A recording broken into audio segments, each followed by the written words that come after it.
Eu odeio eventos de anime. Mesmo assim, eu vou ao Anime Friends todo ano desde 2020. E vinte. E nesse ano aconteceu uma coisa que fez esse ser o melhor Anime Friends da minha vida. Nesse vídeo eu vou explicar as coisas que eu odeio e também eu vou passar algumas dicas para vocês terem uma experiência melhor. Primeira é que eu sempre chego cedo para tentar evitar as filas quilométricas. Por sorte, a fila começou a se formar assim que eu cheguei. E se você vai de ingresso comum e quiser aproveitar o início do evento, então você tem que chegar mais cedo ainda, porque no meu caso eu sempre garanto uma credencial VIP que me permite entrar com antecedência, fora outros benefícios. Outra coisa que eu faço também é criar um cronograma do evento para não perder nada importante. E nesse ano isso me salvou, porque eu pude aproveitar o evento da seguinte forma. Toda vez que eu entro no evento, meu primeiro objetivo é fazer um tour de reconhecimento pelas lojinhas e tentar garimpar algum mangá raro. Esse ano eu consegui encontrar uns gibis bootleg bem engraçados. Eu acabei comprando esses dois de Dirt Pair só porque tava barato. Inclusive, essa é uma das primeiras coisas que eu odeio no evento de anime. Eu gasto muito dinheiro nesses lugares. Porque você compra dois mangás, uma action figure e pronto, foi o salário inteiro. E o mais interessante é que esse ano foi diferente. Foi a edição que eu menos gastei e que eu mais trouxe mangás para casa.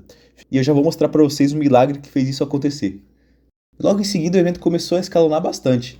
Eu vi alguns momentos bem emocionantes. A primeira foi quando eu tava no painel, e os caras estavam fazendo uma batalha de popularidade de personagens, e quando o Luffy apareceu, uma criancinha que tava lá atrás gritou: "É o melhor personagem do mundo!" E sei lá, mano, aquilo eu achei muito da hora. E a segunda aconteceu no palco do Ultraman. Assim, Tokusatsu não é minha praia, mas ano passado o painel do Ultraman foi uma das melhores coisas do evento, então esse ano eu tive que ir de novo, e eu já garanto que valeu a pena. Eles exibiram o primeiro episódio da nova série, Ultraman Tell, o APC foi bem ok, só que o motivo que me fez voltar no painel do Ultraman foi esse aqui, teve o show ao vivo. E eu não ligo pra série, mas os shows ao vivo são muito bons, cara. Os efeitos de luzes, os figurinos, as lutinhas ensaiadas, a apresentação de personagens e principalmente, cara, as interações com a plateia. Isso é tudo muito legal. E foi nessa hora que aconteceu outro momento muito legal também. Tinha um coroa que tava na minha frente e ele virou todo animado pra filha dele e disse: "Isso é muito foda, né, filha?" E eu achei muito legal esse momento pai e filha dos dois lá. E no fim, teve uma parte bem fofinha. Quando eles terminam a apresentação, eles andam pelo público. E foi nessa hora que o Ultraman passou. Tinha um molequinho com cosplay de Ultraman. Aí ele viu aquilo lá, botou a mão no ombro do molequinho e deu um joinha. Igual cena de anime mesmo. E agora eu sei porque esse tipo de teatrinho faz tanto sucesso no Japão. É muito divertido, cara. Só estando lá pra você saber, é como se estivesse dentro do episódio. É muito da hora, cara. Eu só saí de lá meio surdo, porque as explosões, os raios lasers são alto pra cacete. E isso é outra coisa que eu odeio, cara. Eu odeio música alta e barulho, etc. E o evento é repleto disso. E após o show do Ultraman, que já foi bem da hora, teve uma das coisas que eu mais gosto no evento, que são os painéis das editoras.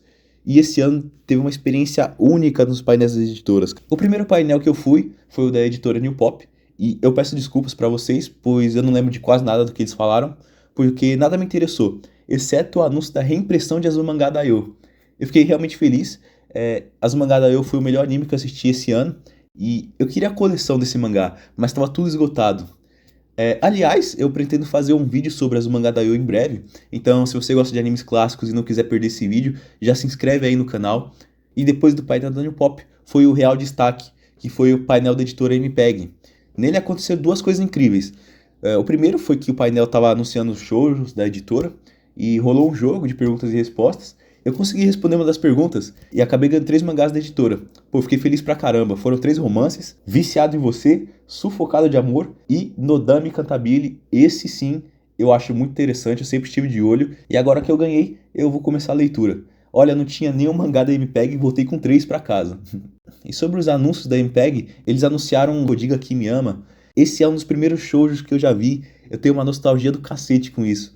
E fora que a história é muito boa também. Eu achei engraçado o comentário do apresentador, ele falando que agora eles têm a dupla de shows da época no Brasil, porque a também tá publicando uma Little Monster, e faz muito sentido. Naquela época, esses dois eram os GOATs, assim. Que nostalgia, cara. Mas o ápice do painel da MPEG veio agora, porque eles abriram para perguntas e respostas, mas como o tema era shoujo, eu não tinha nenhuma pergunta a respeito e eu jamais iria interromper algum fã de fazer uma pergunta interessante. Só que, por sorte, na cadeira atrás da qual eu estava sentado, tinha um editor da MPEG. Eu me apresentei e comecei a conversar com ele. O cara era gente boa demais, mano. E eu fiz uma pergunta para ele e a resposta me surpreendeu completamente. No caso, eu perguntei se tinha alguma chance deles lançarem um Cobra. E ele disse o seguinte: "Eu adoro obras antigas. Eu sou editor há mais de 10 anos, E há 5 anos atrás eu diria que é impossível, mas hoje em dia, no cenário atual, Cobra pode ser um sonho plausível. E após isso a gente conversou sobre umas outras coisas que eu não posso comentar aqui, mas no fim o editor ainda virou pro outro carinha lá da editora e disse: o pessoal tá pedindo para lançar o Cobra, hein? Então, pessoal, aqui vai o apelo. Se você é fã de Cobra e quer o mangá aqui no Brasil, vamos lá na rede social da MPEG pedir para eles publicarem, hein? Eu não sei vocês, mas agora eu tenho uma editora nova favorita, viu? E finalmente chegamos na experiência mais importante do evento. O produtor Michiko Suo estava em um palco e ele simplesmente foi o produtor de vários animes que eu adoro. É um cara super simpático, contou sobre os programas que fez e curiosidades sobre eles. E eu disse que é uma das melhores experiências do evento, mas por quê? Então, porque eu nunca imaginei que um dia eu teria a oportunidade de perguntar algo diretamente para um produtor de um dos meus animes favoritos. Porque se vocês assistem o canal, vocês sabem que eu sou um fanático pelo City Hunter e o Michihiko foi produtor do anime. Então eu pude perguntar para ele uma curiosidade da produção da série. Ele disse que Get Wild foi pioneira em mudar a estrutura dos animes na televisão japonesa. Pois antigamente o padrão de encerramento era o anime acabava, entrava um comercial e depois tinha o encerramento. Só que com Get Wild isso não acontece. É o encerramento direto no episódio. E ele explicou que isso acabou criando até um padrão lá na televisão japonesa chamado de padrão Get Wild, padrão TM Network. Uma outra frase dele que eu achei bem cirúrgica foi que se o anime vai bem, o diretor é elogiado, mas se o anime vai mal, o produtor é criticado.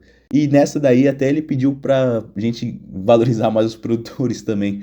Depois disso já era tarde e eu acabei indo embora mesmo. E eu tenho que dizer pra vocês, eu ainda odeio filas quilométricas, eu ainda odeio gastar muito dinheiro e eu ainda odeio barulho pra caramba. Mas por algum motivo, no Anime Friends, nada disso parece importar. E eu tenho uma certeza, que aqui ano que vem eu vou estar lá de novo. E se você gosta de animes clássicos, aqui é um canal que sempre vai ter vídeos sobre essas obras que o tempo não foi capaz de apagar. Então fica à vontade e se inscreve aí. Muito obrigado e até a próxima.